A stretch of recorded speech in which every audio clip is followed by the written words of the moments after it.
Kilala kong kaliskis mo, oy. Maagang namulat sa trabaho ng amang mekaniko mula Jerez sa Cavite. Kaya sa edad na 15, dinaday na siya ng mga suki para ipagawa ang kanilang mga motorsiklo. Kwento sa ating KBYN Special.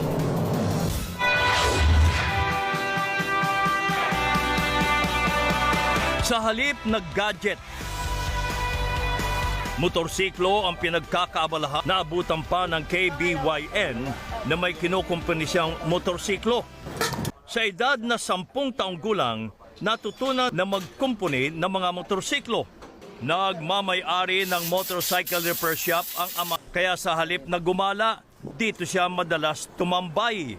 At sa murang edad, meron na siyang mga suki. Kahit na maggrasa ang pagiging mekaniko, isang biyaya ang pagkakaroon nila ng repair shop